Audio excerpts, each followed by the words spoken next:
आदरणीय भारतीय समभाग गुंतवणूकदारांनो, नमस्कार. ठाणे महाराष्ट्र येथून मी सत्यजित अभयकुमार शहा. गेली 6 वर्षे मी माझ्या ELM म्हणजे इक्विटी लिटरसी मिशन अथवा मराठीत ज्याला समभाग गुंतवणूक साक्षरता मोहीम याद्वारे चालू असलेल्या माझे प्रयत्न, ज्यामध्ये मी बहुसंख्य भारतीय गुंतवणूकदारांना समभाग गुंतवणुकीविषयी अतिशय चुकीची माहिती असते, गैरसमज असतात, त्यांना अनेक गोष्टी अशक्य वाटतात. एवढा परतावा मिळतो, 30-40-50% दर साल, दर शेकडा एवढा परतावा मिळू शकतो, हे सगळं खोटं वाटतं. कारण त्यांनी आयुष्यभर 5 आणि 6 आणि 7% जे त्यांना FD RD मधून मिळतात त्याच्या बाहेर ते गेलेले नसतात आणि त्यांना काहीही स्वतःहून शिकण्याची हौस नसते किंवा काय कारण द्यायचं असतं, आम्हाला वडिलांनी नाही शिकवलं.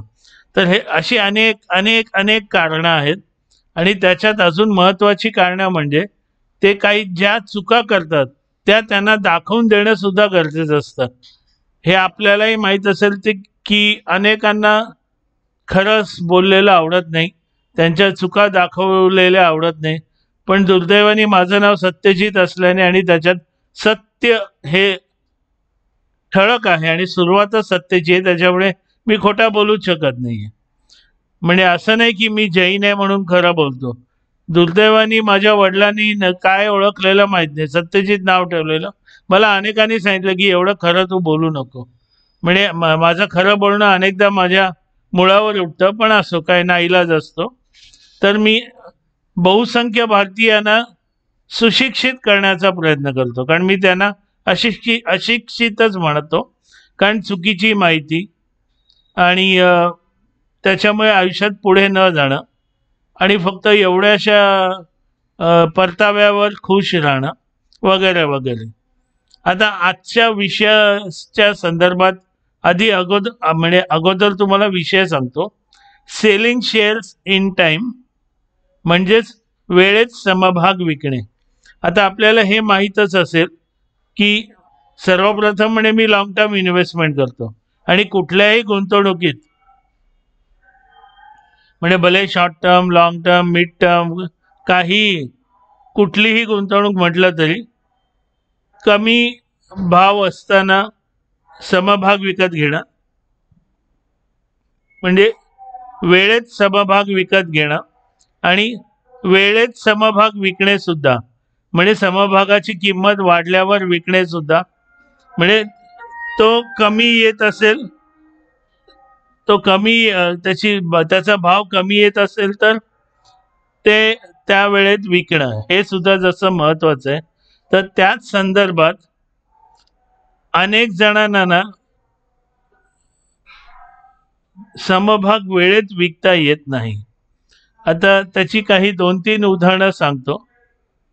आता कारण आपल्याला खरं वाटेल नाही वाटेल, पण मी हे तुम्ही ऐकून घ्या. एक भारतीय म्हणजे ज्याला काय म्हणतो आपण PSU पब्लिक सेक्टर अथवा भारतीय शासनाच्या अखत्यारीत एक आपले सोलार कंपन्यांना कर्ज देणारी एक कंपनी आहे. तिने 36 रुपयात काहीतरी दिलेले समभाग आणि ती नंतर खूप वाढत अगदी 290 रुपयाला गेलेली. पण त्या कंपनीचा समभाग 1 वर्षापूर्वी म्हणजे काहीतरी जानेवारीत 200 का काही माहीत नाही, आता मला इथे तारीख माहीत नाही, पण तो एका वर्षाचा 52 वीक हाय हा 239.30 होता आणि नंतर तो 3 जानेवारीला 230ला आलेला आणि नंतर तो हळूहळू कमी होत चालला होता. आणि मध्ये एक बातमी सुद्धा आलेली की एका पब्लिक लिस्टेड कंपनीने त्यांच्याकडून 1500 रुपयाचं कर्ज घेतलं, 1500 करोड, आणि ती पब्लिक लिस्टेड कंपनीच्या प्रमोटर्सना सेबीनी डिबार केलं वगैरे वगैरे. म्हणजे त्या कंपनीने अक्षरशः 1500 करोड रुपयाचा चुना लावला त्या कंपनीला. आणि मग त्या कंपनीने, ज्या कंपनीला चुना लागला त्या कंपनी पुढे न्यायालयात गेले यांच्या विरुद्ध. आणि ताबडतोब त्या शासकीय कंपनीवरच्या समभागात गडगड व्हायला लागली. ते माझ्या लक्षात आल्यावर मी अंदाजे जानेवारीच्या पहिल्या आणि दुसऱ्या आठवड्यात माझे, जसं मी SIS बद्दल सांगितले, सिस्टेमॅटिक इन्व्हेस्टमेंट इन शेअर्स, समभाग विकत घेताना, तसंच समभाग विकताना पण मी तसंच विकतो. म्हणजे कसं, ॲव्हरेज आउट होतो. म्हणजे आज समजा मी 220ला विकला, मग परत अचानक 225ला गेला, ते मला फायदा होतो. पण मी किती भावाला विकले हे सांगतो. 210, 218, 194 वगैरे अशा भावामध्ये विकले. चांगले, म्हणजे चांगली माझ्याकडे संख्या होती त्यांची. आता पुढं काय काय झालं हे सांगतो. त्याचा 52 वीक लो 13 मार्च, म्हणजे मी जानेवारीच्या पहिल्या दुसऱ्या आठवड्यात विकायला सुरुवात केली. समजा मी 190 पण नाही, 200च्या भावात, ठीक आहे, 190 पकडा, ॲव्हरेज 190ला विकला. माझी खरेदी खूपच कमी होती, पण हा खूप समभाग खूप चाललेला. पण हे जेव्हा माझ्या लक्षात आलं, आणि मी कसं आहे ना, माझा घामाचा पैसा आहे, त्याच्यामुळे मी रिस्क वगैरे घेत बसत नाही. जो हाताशी मला नफा आलाय तेवढा बास आहे. पुढं तो अजून जाऊ दे, मला काही फरक पडत नाही. पण अजून वर जाताना सुद्धा कळतं आपल्याला म्हणजे आता मला एवढा अनुभव आहे त्याच्यामुळे कळतं. मग तेव्हा मी परत घेतो. असं पण मी केलंय. तर मग विकले. आणि नंतर जेव्हा मार्चमध्ये बघतो तर 137, 13 मार्च, केवढा फायदा झाला हो. मी अंदाजे 190, 200ला विकलेले, ते 137ला आले, तरीही मी घेतला नाही. कारण दिसत होतं ग्राफ, त्याच्या प्राइस चार्टवरची मुवमेंट दिसत होती. त्याच्यानंतर आज तो 146.69ला आहे. अजूनही काही घेण्यात त्याच्यात काही दम नाही आहे. कारण मुळात मी आता आणि मी आता घेणारच नाही, कारण मला त्या समभागातून चांगला फायदा झालेला आहे आणि मी वेळेत बाहेर पडलो. तुम्ही विचार करा, मी जर आत्ता किंवा 13 मार्चला बाहेर पडलो असतं तर 140 रुपयाला गेलं असतं. म्हणजे माझं अंदाजे 60 रुपये नुकसान झालं असतं. आणि शेकड्याने होते ते माझ्याकडे. 60 रुपये नुकसान कोणी सांगितलंय, पण फायदा काय झाला, ते विकून मी बाकीचे जे स्मॉल कॅप किंवा मिड कॅप घेतले आणि खरोखर चांगला फायदा झालाय. कारण आता मी काही उदाहरणं पण दिले. 6 महिन्यात 266% फायदा, दुसऱ्या समभागाचा 6 महिन्यात 214 का 218% फायदा. म्हणजे ते विकल्यावर पण मला असे फायद्याचे समभाग मिळाले. पण मी आता मी बघितले काही म्हणजे मी सांगतो कोण, मराठी माणूस, मी 200ला घेतला तर तो मी 160ला 190ला विकणारच नाही. किती दिसो समोर मला, नाही विकणार. मी 210ला विकणार.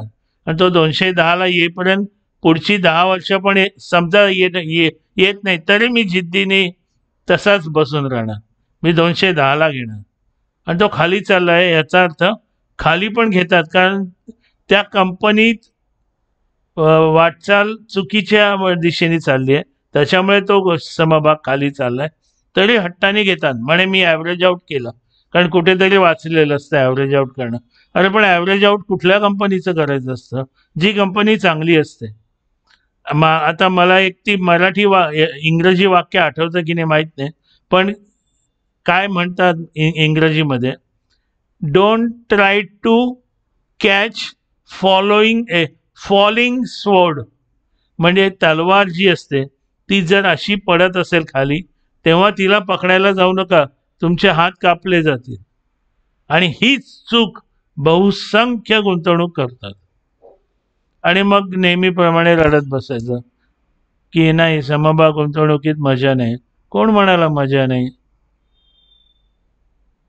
म्हणजे मी हे सगळं लिहित होतो माझ्या स्टेटसमध्ये की असं एका कंपनीला फसवलं गेलंय. आणि 1500 करोडला फसवणं ही काही छोटी हे नाही आहे रक्कम. हा पहिला माझा काय म्हणतात उदाहरण. दुसरं उदाहरण, आता मला काळ नाही आठवत पण एक दीड वर्ष झाली असतील. त्याच्या आधी माझ्याकडे old generation I T stocks खूप होते. खूप म्हणजे अगदी ब क ड ई फ 5 का 6 अशा कंपन्या होत्या ज्या लार्ज कॅप आहेत, ज्यांनी आत्तापर्यंत खूप छान परतावा दिलाय सगळीकडे. पण मी बघितलं म्हणजे मला तर चांगलाच परतावा दिला होता कारण मी लॉंग टर्मसाठी ठेवलेले, म्हणजे अगदी दुप्पट तिप्पट झालेले माझ्याकडे. पण नंतर मी बघतोय गेले 3-4 वर्ष ते असेच आहेत ना. तर माझ्या लक्षात आलं की हे आता जुन्या स्टाईलच्या किंवा ओल्ड जनरेशन आय टी कंपन्यांना आता काही एवढी वाढ होऊ शकणार नाही. त्याप्रमाणे अमेरिकेत सुद्धा त्या काळात मंदीचे वारे वाहत होते आणि हे सगळे ओल्ड जनरेशन अमेरिकेवर जास्त अवलंबून असतात. त्याच्यामुळे त्यांचा व्यवसाय एवढा वाढेल हे कळत होतं. तर मी अक्षरशः सगळ्या त्या ओल्ड जनरेशन समभागांना घटस्फोट दिला, म्हणजे मी विकून टाकले. काही जण काय करतात माहिती आहे ना, मला नाही, मी नाही देणार घटस्फोट काही केलं तरी. आता मी जास्त खोलात जात नाही घटस्फोटाबद्दल, कारण अनेक लोक म्हणतील हा काय उपमा देतो. पण मी दिलेल्या उपमा सगळ्यांना आवडतात, कारण हे अशी उदाहरणं, अशी योग्य उदाहरणं दिली ना लोकांच्या पटकन लक्षात येतं. म्हणजे आता मी त्यातले एक समभाग सांगतो जो 1500, 1600, 1700 असाच वाढत होता, पण अचानक मध्ये तो 1900ला गेला. मला जे आठवतंय त्याप्रमाणे मी 1700च्या आसपास 1650, 1700 अथवा 1750ला विकून बाहेर पडलो. बाकीचे पण सगळे विकले आणि विकून मग न्यू जनरेशन आय टीमध्ये गेलो आणि बाकीच्या पण. आणि मी जी न्यू जनरेशन आय टी घेतलेला तो स्मॉल आणि नंतर मिड कॅप झाला होता, म्हणजे बरोबर त्याला उचललं. हे सुदैव नाही, सुदैव तर आहेच, म्हणजे देव. मी एक माझा कळालंय, जो मेहनत करतो ना, कष्ट करतो, त्याच्या पाठी देव आहे. पण अनेक जण काय म्हणतात, म्हणजे फक्त सगळं देवावर थोपायचं. नाही, देव माझ्या पाठीशी आहे. म्हणजे देवानी कधी सांगितले तुम्हाला की तू झोप मी तुझ्या पाठीशी आहे, तू झोप मी तुला हवा घालतो, तू झोप मी तुला पांघरून घालतो? अरे झोपलेल्या माणसाला देव काय मदत करणार आहे आणि तो काय त्याच्या पाठीशी असणार आहे? मी हे सुदैवाने अभ्यास, आता माझ्या बोलण्यात सारखा मी येतं कारण इथे आपण असं नाहीये. कारण मी बघतो बहुतांश लोक ह्या सगळ्या चुका करतात, अतिशय चुका करतात.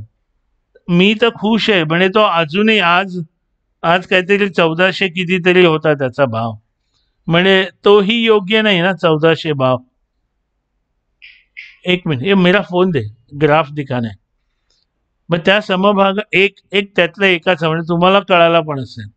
आणि आत्ताच काही दिवसांपूर्वी पण मी ते बायबॅकचं पण सांगितलेलं. बायबॅक आलाय पण त्यात काही मजा नाही, म्हणजे बायबॅकसाठी तुम्ही ठेवणार असाल तर तेही योग्य नाही, हे पण मी सांगितलेलं.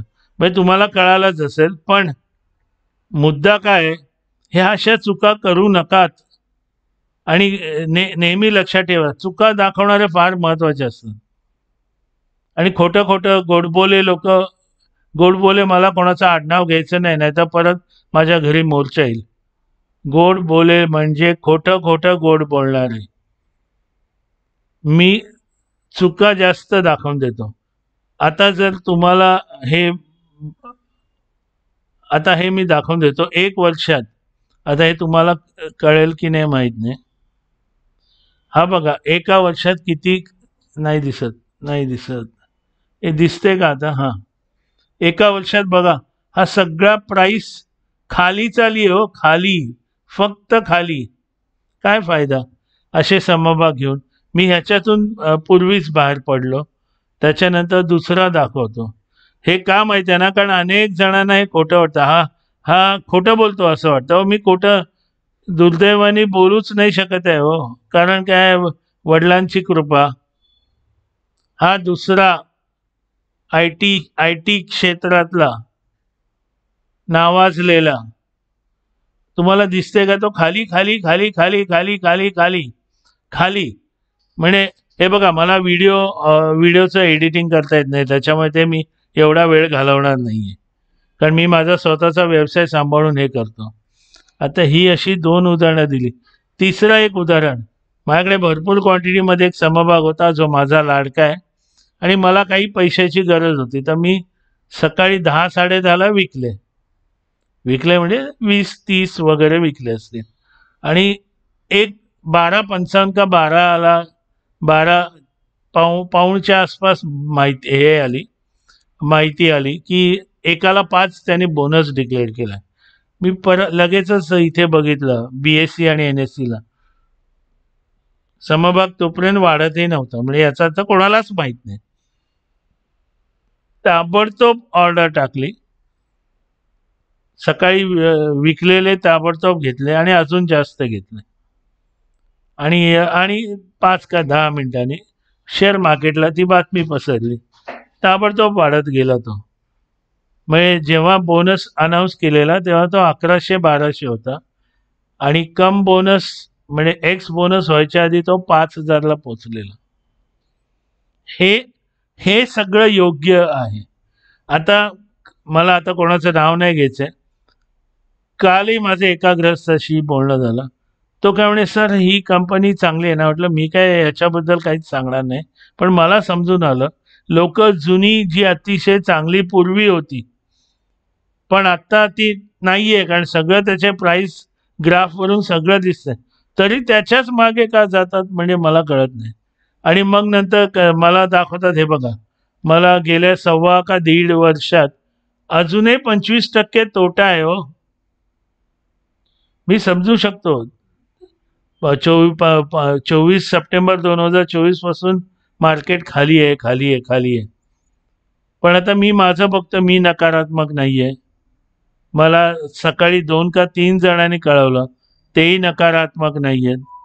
नंतर एक तर माझा फॉलोअर आहे, आमच्याच इमारतीत राहतात ते ग्रस्त, त्यांनी सांगितलं की सचिन मी पण नकारात्मक नाही, आणि मध्ये पैसे काढले होते त्याचं कशाला, मी मोठी रक्कम काढली आता गेल्या 1-1.5 महिन्यात, मोठी म्हणजे मोठी रक्कम, आणि अजूनही सुदैवाने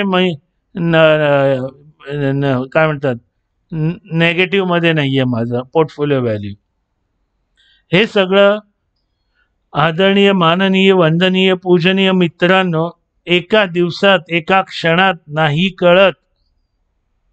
अनुभव, केस असेच नाही पांढरे झालेत, खूप अनुभव घेतलेत. त्या अनुभवाने शिकताना कधीतरी चुका होतात, आणि माझी प्रामाणिक इच्छा काय आहे ना, तुमच्या त्या चुका होऊ नये ना. मी सांगतोय तुम्हाला, का चुका करता. म्हणजे तुम्ही चांगलं एका थंड हवेच्या ठिकाणी गेलात डोंगरावर, आणि पुढे पुढे जायला लागलात सेल्फी काढायला. मला माहिती आहे ती जागा घसरडी आहे, त्याच्यानंतर खाई आहे, तिथे दरी आहे, तिथे काही असं लोखंडाचे वगैरे हे लावलेले नाही आहेत. सांगून सुद्धा जर तुम्ही ऐकणार नसाल, मी काय तुम्हाला हात पकडून खेचू नाही शकत, कारण आजकाल प्रत्येकाला ते अपमान वाटतो. हा कोण म्हातारा मला सांगणारा, आणि क्षणार्धात तुम्ही खाली जाता दरीमध्ये, मग कायमचा तुमचा सेल्फी. तसंच इथे आहे. मित्रांनो, माझे पूर्वीचे पण व्हिडिओ पहा, तुम्हाला ते आवडत नसतील, कारण तुम्हाला शिकायला बहुतेक आवडत नाहीये, तुम्हाला सगळं तयार पाहिजे. कारण मी काही यूट्यूब वाले बघतो ना, हाँ तो मैं पहले आपको आज का शेयर का नाम ही बोल देता हूँ, तो आपको बंद करना है तो व्हिडिओ बंद करो. नुसतं सांगून काय फायदा, त्याच्याबद्दल सांगणं गरजेचं आहे ना. असो, बरंच झालं आज वेळ. तर महत्वाचं काय आहे मित्रांनो, थोडंफार ऐका ना. मला अनुभव आता हे काय खोटे नाही काळे पांढरे केलेत. 37-38 अंदाजे 39 वर्षाचा अनुभव पाठीशी घेऊन चाललोय. आणि मला तर काही जणांनी काय सांगितलं की ते 40-40% वजा आहेत. गेल्या 1 वर्षात 40% वजा. कारण ते नाही, हा वाढणार, हा वाढणार, हा वाढणार. मग त्या ग्रहस्थांची मुलं मोठी झाली तरी तो समभाग आहे तिथेच आहे. म्हणजे पूर्वीच्या पुण्याईवर तुम्ही का पकडून ठेवताय? त्याच्यापेक्षा, आणि हे पहिलं मी मागे पण सांगितलेलं, फक्त लार्ज कॅप कोणी सांगितलं? अहो, लार्ज कॅपचा अर्थ ते आवश्यकतेपेक्षा मोठे झाले आहेत. त्यांच्याकडे आता समभाग गुंतवणूकदारांना द्यायला काही नाहीये. माझे स्मॉल कॅप, माझे मिड कॅप बोनस देतात, स्प्लिट देतात, डिमर्जर करतात. त्यांची नवीन कुठली अजून कंपनी येणार असेल तर त्याच्यात IPO मध्ये आपल्याला हिस्सा देतात समभाग गुंतवणूकदारांना. काय वाईट आहे हो, काय वाईट आहे? तेव्हा आदरणीय मित्रांनो, जसं समभाग योग्य वेळेत घेणं, किंवा मी ज्याला म्हणतो कॅच देम यंग स्ट्रॅटजी, तसंच विकणं सुद्धा ही एक कला आहे.